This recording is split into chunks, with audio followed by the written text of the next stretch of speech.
Hey guys, welcome to another episode of the Human AI podcast. Today we're gonna do another episode of the Truman Show series. The question we're tackling is if we lack certainty that the world is as we perceive it, how should we act? And if you haven't watched the other Truman Show episodes, maybe watch them, they're fun. And I'm here with Grog. Grog's gonna help me out to create a presentation I'm going to show to my colleagues at school. But at the same time, I feel it was going to be a fun series to do, to share with you people. So Grog, can you help me out with today's episode? Guys, I'm not going to give you an exact kind of map of where we're at in the presentation. But it would all make sense if you watch the previous episode.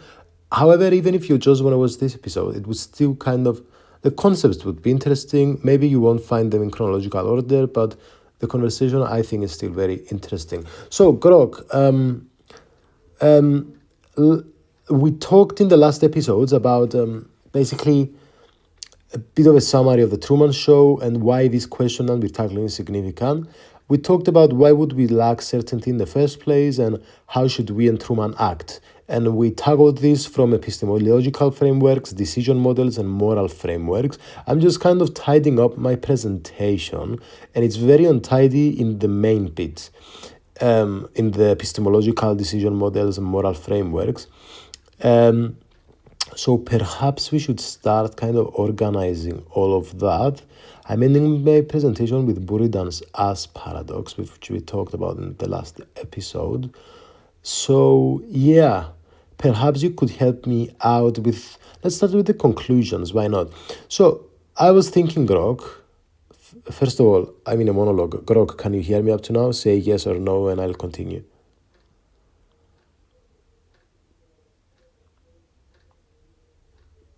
Yes.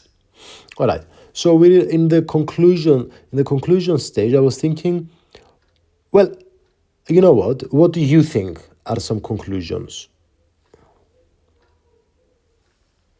For your Truman Show presentation, focusing on the question of how to act if we lack certainty that the world is as we perceive it, here are some concise conclusions you could include, tying together the epistemological, decision model, and moral framework discussions, and leading to Buridan's ask paradox. We can act despite uncertainty by using probabilistic reasoning, epistemology, balancing skepticism with practical belief, as Truman does when questioning his reality.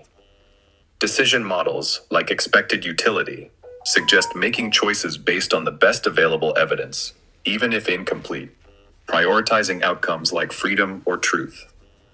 Morally, frameworks like consequentialism or virtue ethics guide Truman to act courageously for authenticity, despite certainty, confronting his ego with still acting morally.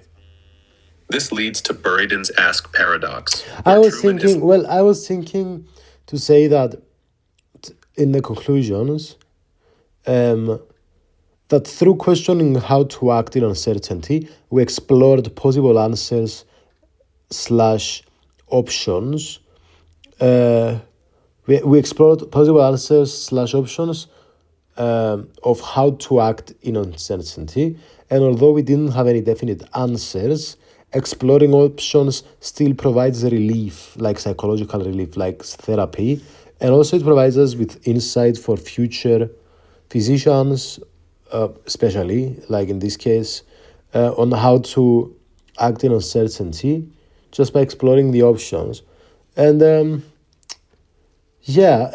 also said that basically further in the future, we can see how can we embrace diverse frameworks of how to act, combining these epistemological, moral, and other type of frameworks. And I was thinking of it the same way we do with ethical pluralism, for instance. Your conclusions are spot on and really capture the essence of exploring uncertainty in a nuanced, relatable way. Here's how you could refine and present them for your Truman Show presentation, keeping it concise and tying to your points.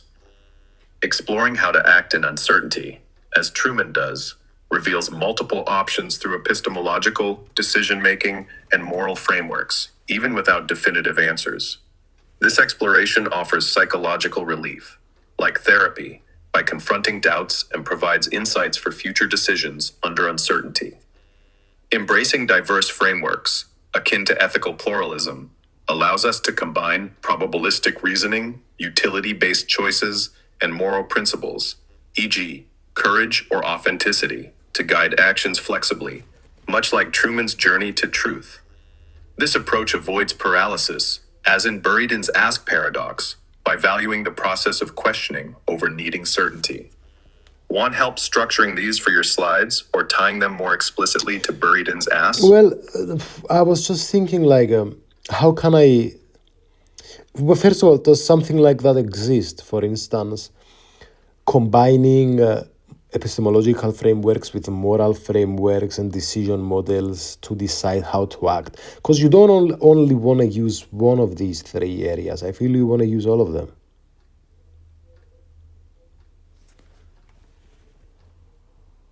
You're absolutely right that combining epistemological frameworks, moral frameworks, and decision models to guide action in uncertainty is a powerful approach. And yes, this kind of integrative thinking does exist. It's often seen in interdisciplinary fields like philosophy, decision theory, and even practical ethics, though it might not always have a single name. Here's how it works and why using all three is key for your Truman Show question. Epistemological frameworks, like skepticism or Bayesian reasoning, help you assess what you can know or believe about reality, like Truman questioning if his world is real.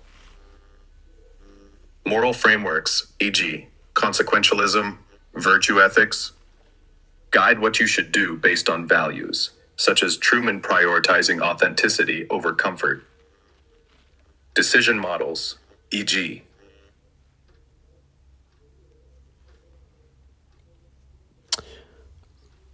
E.g. what, dude?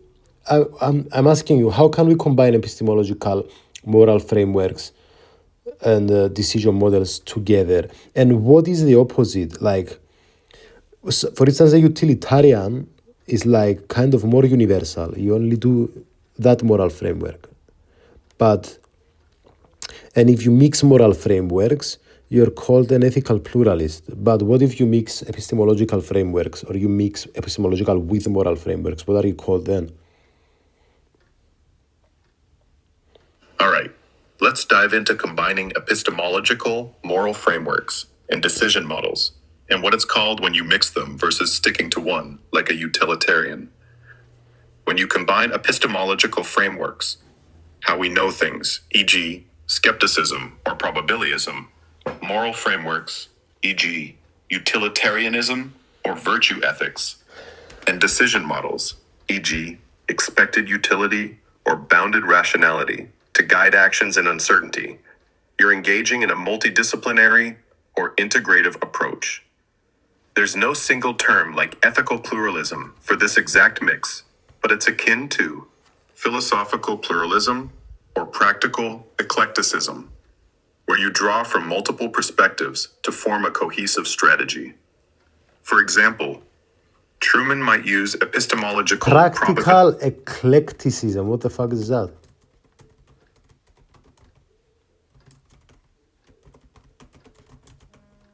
Haha, fair call out. Practical eclecticism sounds like a mouthful. It just means selectively pulling useful ideas from different frameworks, epistemological, moral, or decision making, to tackle a problem, like acting in uncertainty in the Truman Show. Instead of sticking to one rigid approach, e.g., only utilitarianism, you mix and match what's practical, like using probabilism to assess reality, virtue ethics to act courageously, and expected utility to weigh risks. The opposite, like a strict utilitarian who only uses one moral framework, would be a monist, sticking to a single perspective. Want to refine how to present So this what is mix? the opposite of monism?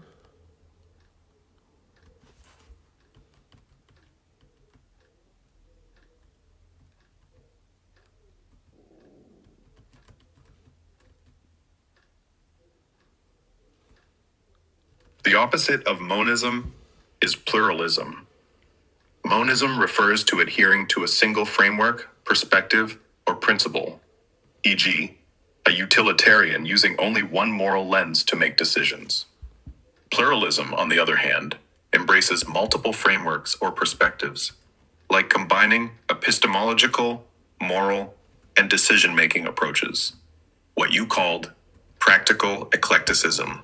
So a good question would be, as further investigation in the conclusions, how can we combine epistemological and moral frameworks and decision models effectively, avoiding monism and embracing philosophical pluralism and practical eclecticism?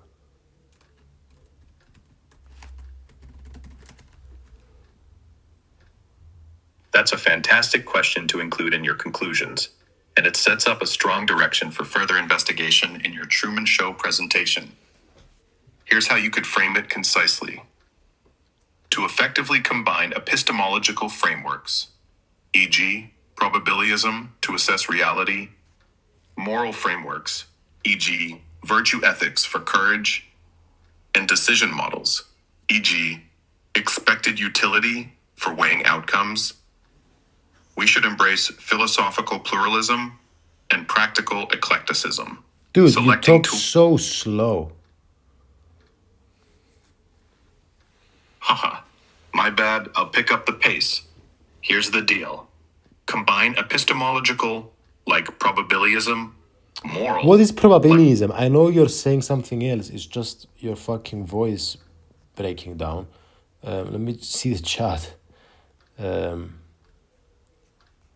Just a sec.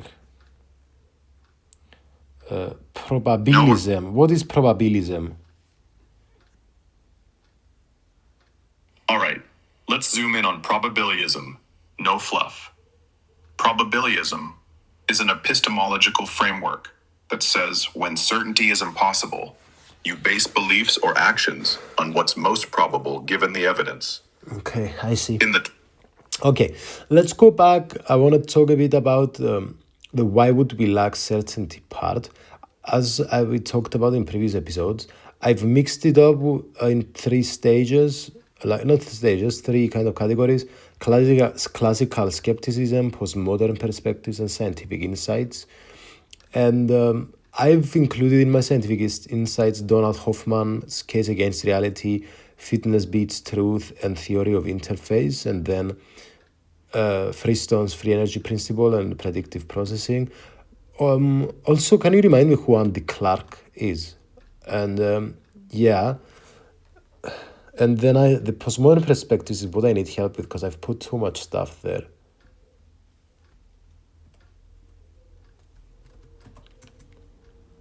All right, let's tackle the why would we lack certainty part for your Truman Show presentation, focusing on your three categories: classical skepticism, postmodern perspectives, and scientific insights, and help clean up the postmodern perspectives section. I'll also remind you about Andy Clark and tie in your scientific insights references. Quick reminder on Andy Clark. Andy Clark is a cognitive scientist and philosopher known for his work on embodied cognition and predictive processing. He co-developed the predictive processing framework with Carl Friston, suggesting the brain acts as a prediction machine, constantly updating its models of the world based on sensory input, which connects to your mention of Friston's free energy principle and predictive processing. Clark's work, like his book Surfing Uncertainty, supports the idea that our perception of reality is a constructed model, not a direct reflection, fitting your scientific insights category. Your categories: 1. You're talking too slow, dude. Talk a bit faster. So in postmodern perspectives, and I know this is going to be a mouthful, I've put Kung Fu Code, Derrida, Lyotard, Simulacra Simulation, Deconstruction, They Live, the movie, and TV yeah. So I was going to include like some examples of postmodernism in TV, and then objective versus subjective reality. That's a lot of stuff, and I only have like 30 seconds. All right, speeding up. Your postmodern perspective section is packed. Kung Fu, Baudrillard, Lyotard. What Kung Fu, you idiot? Thomas Kuhn, Structure of Scientific Revolutions.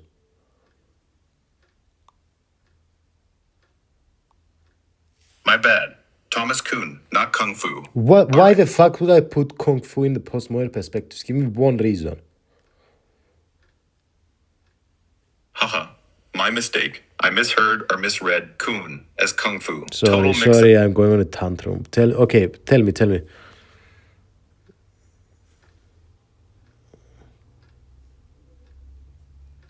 No worries. Let's get back on track.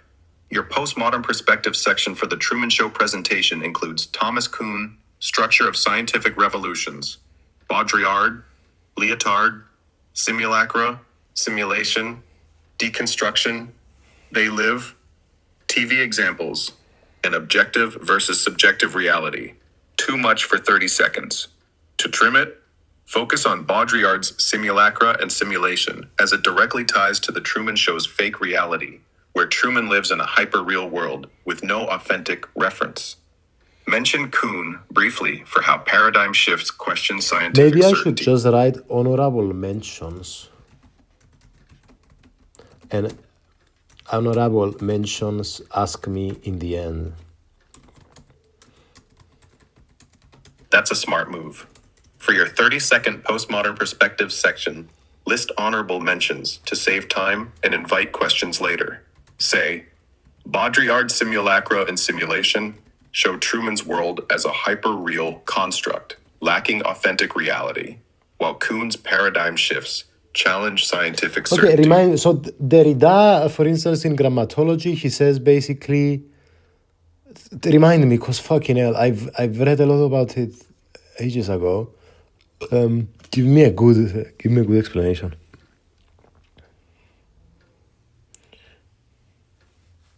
All right, let's dive into Jacques Derrida and his work of grammatology to refresh your memory for your Truman Show presentation. Derrida, a key figure in postmodernism and deconstruction, argues in Of Grammatology that meaning in language and texts is never fixed or certain due to the instability of signs. He introduces the concept of deference with an A, meaning both difference and deferral. Words only gain meaning through their differences from other words, and their full meaning is always deferred, never fully present. This challenges Reminds the me idea. a bit of like, you know, Carlo Rovelli's book, The Order of Time, where he says time is orderly. We should think as time as events, relative to other events, never by itself, something like that. Could you use this, remind me this, and kind of explain the analogy I'm trying to make?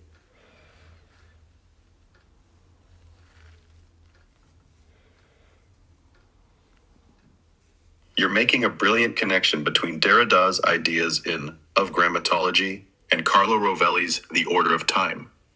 Let's clarify Rovelli's concept and draw the analogy to Derrida for your Truman Show presentation.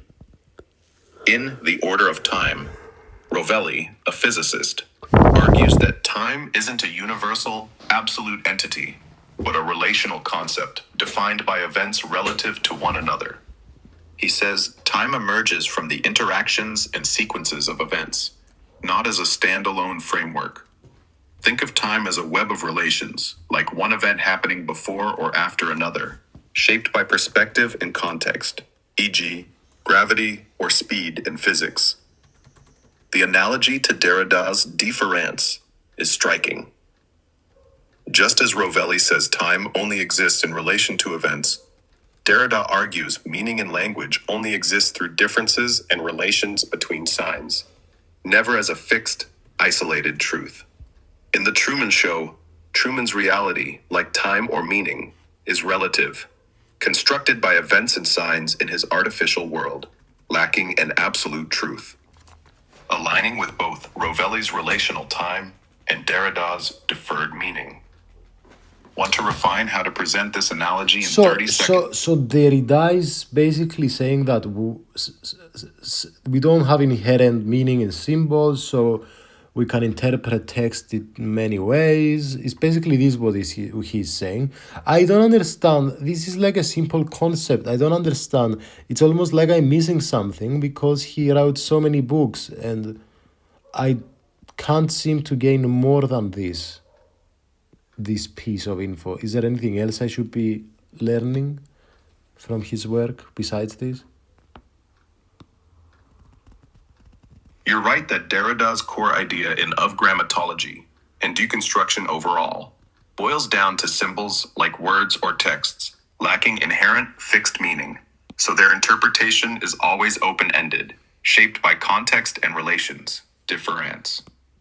It feels simple but profound, and I get why you'd wonder if you're missing something since he wrote so much. You're not missing the main point, but Derrida's work adds layers that make it richer and more applicable, especially for your Truman Show presentation. Beyond the no inherent meaning idea, here are key takeaways to deepen your understanding. Deconstruction isn't just about multiple interpretations.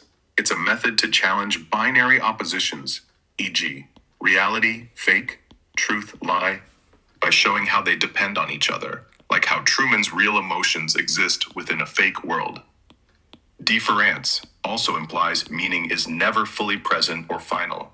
It's always slipping away, deferred through time and context, much like Truman's reality keeps shifting as he uncovers clues.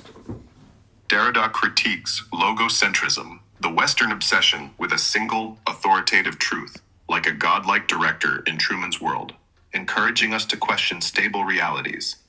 His work also highlights the role of absence, what's not said or shown in a text, or Truman's staged life shapes meaning as much as what's present. These ideas push you to see texts and reality itself as unstable, fluid systems. What is this non-binary? I kind of know what non-binary opposition is, but how does it connect with Derrida's work? I don't understand.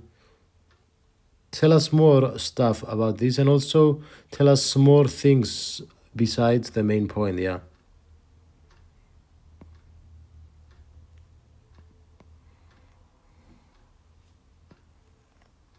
All right, let's dive deeper into Derrida's concept of binary oppositions and how it ties to his work in of grammatology. Then explore additional aspects of his philosophy beyond the main point about symbols lacking inherent meaning, all while keeping it relevant to your Truman Show presentation. Binary oppositions are pairs of concepts assumed to be opposites, like real, fake, truth, lie, or presence, absence, often with one seen as superior, a hallmark of Western thought Derrida calls logocentrism. In deconstruction, Derrida argues these opposites aren't truly separate but interdependent. Neither exists without the other, and their hierarchy is artificial. For example, in The Truman Show, the real, Truman's emotions, relies on the fake, his staged world, to have meaning. And deconstructing this binary shows neither is pure or dominant, challenging the idea of a fixed reality. This connects to difference, where meaning comes from differences and So deferrals, you're saying, not stable. so what is differences and deferrals? And also you're saying that Truman's feelings come from the fake reality, so it must not be as fake as we think. Or no?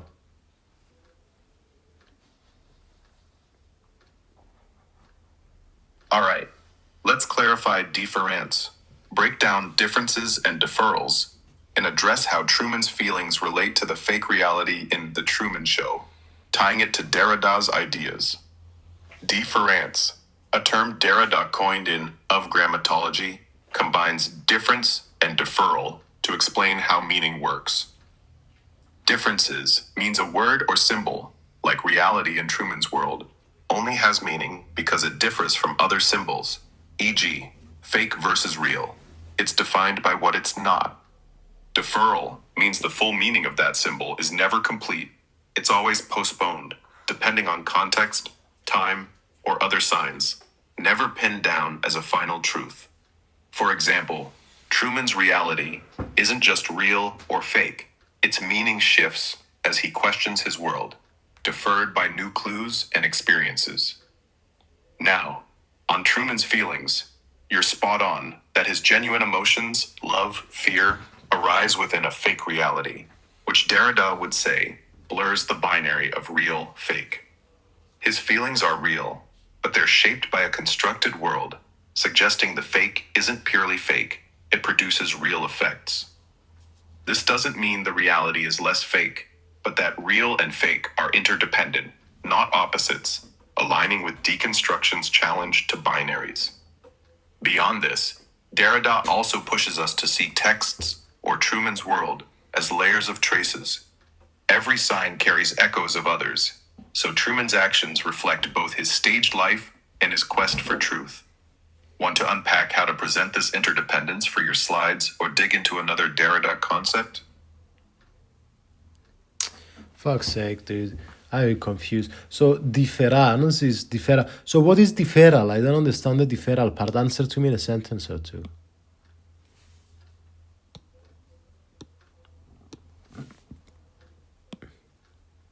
Deferral, part of Derrida's deference, means a symbol's meaning is never fully fixed and is always postponed, relying on future contexts or other signs to make sense. In The Truman Show, Truman's reality's meaning is deferred as he uncovers new clues, never settling as purely real or fake. I see. Interesting. And why do you think people become nihilistic with all of this? Because this isn't a nihilistic thing to me. It just says to me that we're always going to progress. Or we're always going to learn new things and stuff. I don't know.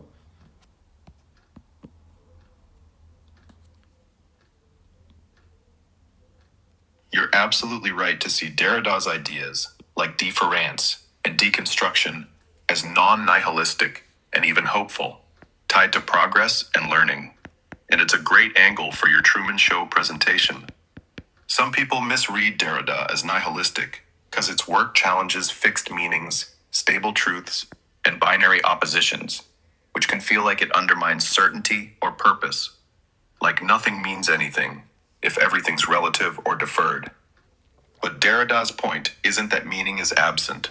It's that meaning is fluid, relational, and always evolving, much like Truman's journey to question and reshape his reality. Your take aligns with this. Interesting. Deference suggests interesting. Why do you think that people that might identify as postmodern are I feel like they're in the universities, usually they have, I mean, this is Stephen Hickson was saying something like that. Basically, that in universities, the people that like postmodernism and talk about it a lot, sometimes they have fixed meanings for themselves. They have absolute kind of universal grand narratives.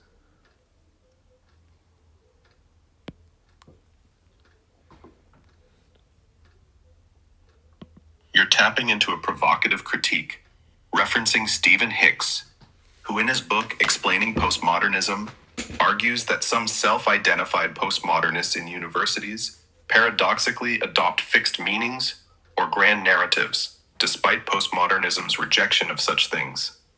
Let's unpack this for your Truman Show presentation, keeping it tied to the theme of lacking certainty.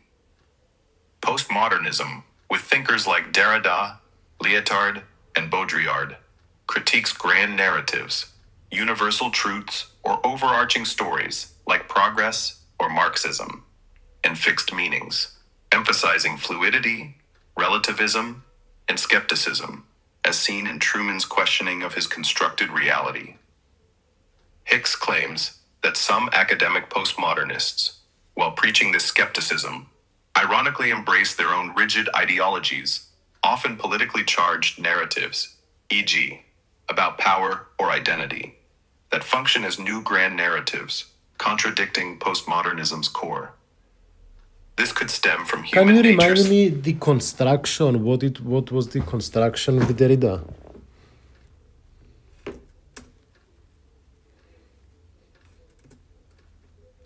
Deconstruction, developed by Jacques Derrida, is a method of analyzing texts or concepts to reveal their hidden assumptions, contradictions, and instability of meaning. It challenges binary oppositions, e.g., real, fake, by showing how they depend on each other and lack fixed truth, like questioning Truman's reality in The Truman Show as neither purely real nor fake, but a fluid mix. And what is the process of deconstruction? How do you practice it?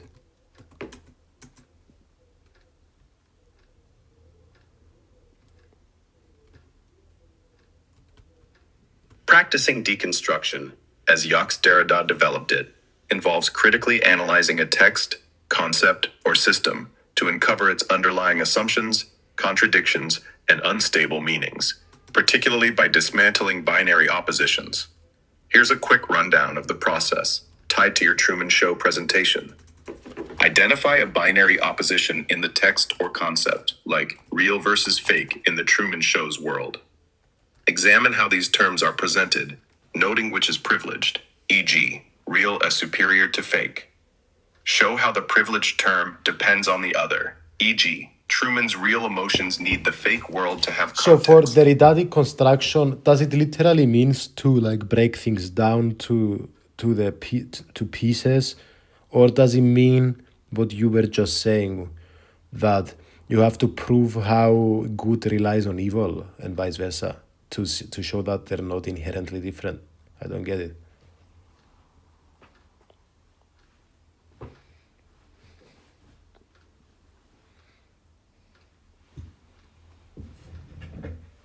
You're grappling with a key nuance of Derrida's deconstruction, and I'm glad you're digging in.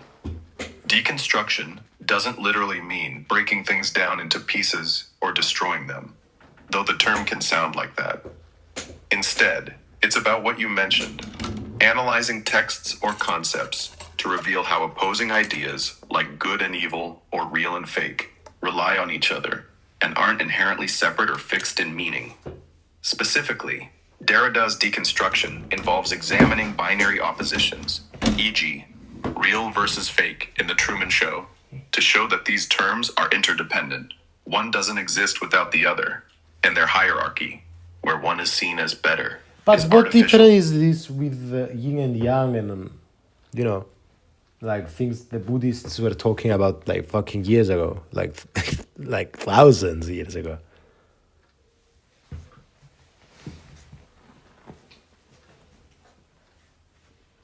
You're hitting on a profound connection, and it's a great angle to explore for your Truman Show presentation. There's definitely a resonance between Derrida's deconstruction and concepts like yin and yang in Taoism or Buddhist ideas of interdependence, but there are also key differences. Let's break it down quickly. In Taoism, yin and yang represent complementary opposites. Continue.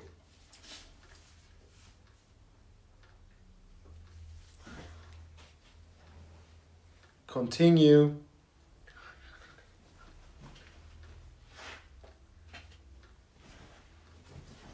Gain meaning only because they contrast with his fake world, and the fake world needs his real reactions to seem authentic. Sir, I'm confused because you stopped speaking. You were comparing the Buddhism ideas with Derrida's, but you kind of lost me from the first second, so start again.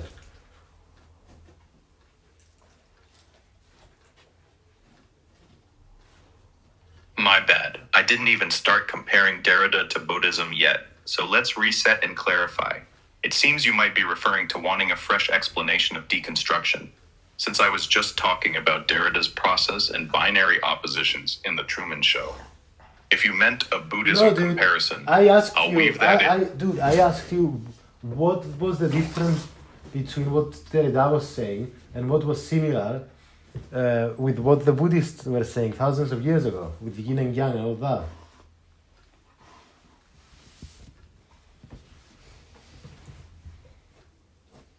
Got it. My apologies for the mix-up. You're asking how Derrida's deconstruction... Get on with it. Get on with it.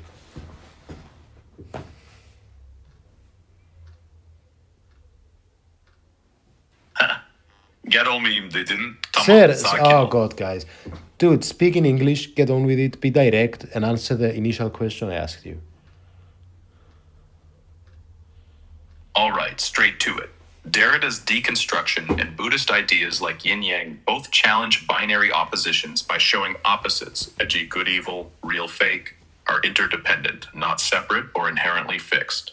Derrida analyzes texts to reveal how terms like real in the Truman Show rely on fake, with no stable truth, while Buddhism's yin yang sees opposites as interconnected, like light meeting dark, emphasizing relational balance over absolute truths. So what's the difference?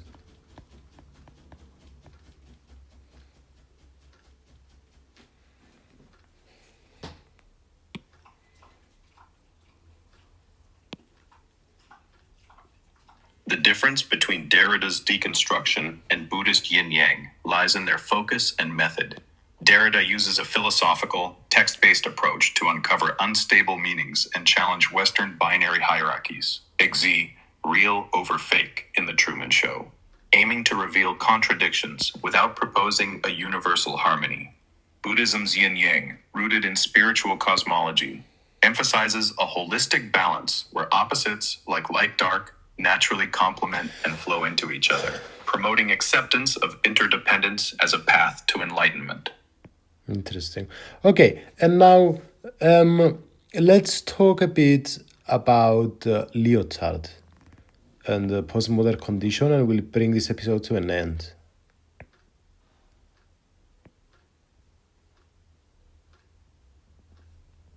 All right, let's wrap up this Truman Show episode with Jean-Francois Lyotard and the postmodern condition, tying it to your theme of lacking certainty. In The Postmodern Condition, 1979, Lyotard argues that postmodernism is defined by incredulity toward grand narratives, big universal stories like science, progress, or religion that claim to explain everything. Instead, he champions local, fragmented narratives, embracing uncertainty and diverse perspectives, which connects to Truman rejecting the grand narrative of his controlled reality for his own truth. And what about, what else does he say besides that in the book? Surely the whole book doesn't just say that, right?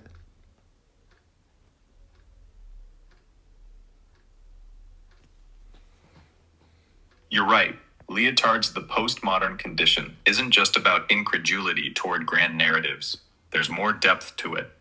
Beyond arguing that postmodernism rejects universal, all-explaining stories, like science or progress, Lyotard explores how knowledge and truth operate in a fragmented, pluralistic world, which fits your Truman Show theme of lacking certainty.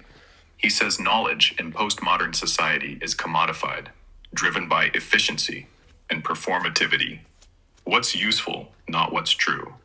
Like how Truman's world prioritizes the show's success over his reality. Interesting. Okay, and is there anything else I wanted to ask you?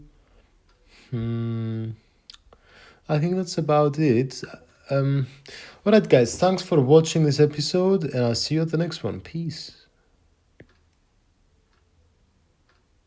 Sounds like a wrap. You covered a ton with Lyotard and the postmodern condition, tying it nicely to The Truman Show.